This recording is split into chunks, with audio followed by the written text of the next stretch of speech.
જય શ્રી કૃષ્ણ મિત્રો, આજે તમારી માટે એકદમ નવી કેફેશલ ક્રિસ્પી પોટેટો વેજની રેસીપી લાવી છું, જે બનાવવામાં ખૂબ જ સરળ છે અને ખૂબ જ ઓછા ઇન્ગ્રીડિયન્ટ્સમાંથી બની જાય છે અને બાળકોને તે ખૂબ જ પસંદ આવશે. આપણે રેસીપી સ્ટાર્ટ કરીએ તે પહેલાં મારી ચેનલને સબસ્ક્રાઈબ ન કરી હોય તો કરી દેજો. અહીં મેં પોટેટો વેજીસ માટે 4 મોટા લંબગોળ બટાટા લીધા છે. તેને બરાબર પાણીથી સાફ કરી લીધા છે. આપણે તેની છાલ નથી કાઢવાની, છાલ સાથે જ આ રીતે બટાટાની જાડી એકસરખી સ્લાઇસ કરવાની છે. અહીં એક બટાટામાંથી આવી 8 સ્લાઇસ થશે. મેં બધા બટાટા આ રીતે કટ કરી લીધા છે.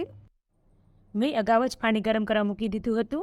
આપણે તેમાં થોડું મીઠું એડ કરીશું અને આપણે જે બટાટાની સ્લાઇસ કરી છે તે તેમાં એડ કરી દઈશું. બટાટાને પારબોઇલ એટલે કે અધકચરા જ કૂક કરવાના છે. ધ્યાન રાખવું કે બટાટા વધારે બફાઈ ન જાય. આપણે તેને હાફ કૂક જ કરવાના છે. બટાટા હાફ કૂક થઈ ગયા છે. હવે આપણે તેને કાઢી લઈશું અને તેને કમ્પ્લીટ ઠંડા પાડીશું. બટાટા ઠંડા પડે ત્યાં સુધીમાં આપણે કોર્નફ્લોરની પેસ્ટ રેડી કરી લઈએ.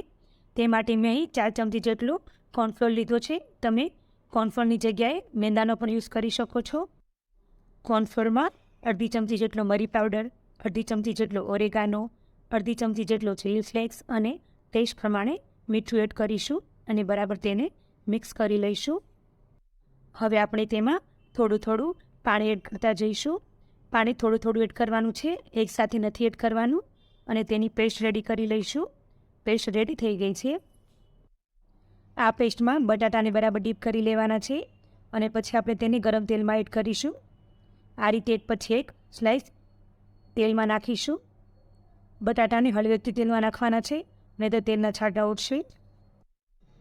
પોટેટો વેજીસને મીડિયમ હાઈ ફ્લેમ પર 2 થી 3 મિનિટ માટે તળી લઈશું. પોટેટો વેજીસ સરસ ક્રિસ્પી થઈ ગઈ છે. હવે આપણે તેને ટીશ્યુ પેપર પર કાઢી લઈશું. Crispy cafe potato veggies ready છે. આપણે તેને ટોમેટો કેચઅપ સાથે સર્વ કરીશું. સાંજના નાસ્તામાં કે પછી લંચ બોક્સમાં બાળકોને આપી શકો છો. આ પોટેટો વેજીસ બાળકોને ખૂબ જ પસંદ આવશે. તમને આ મારી કેફે સ્ટાઇલ પોટેટો વેજીસની રેસીપી કેવી લાગી તે કમેન્ટ બોક્સમાં જરૂરથી જણાવજો. અને આવી અવનવી રેસીપી માટે મારી ચેનલને લાઇક, શેર અને સબસ્ક્રાઈબ કરજો. Thanks for watching.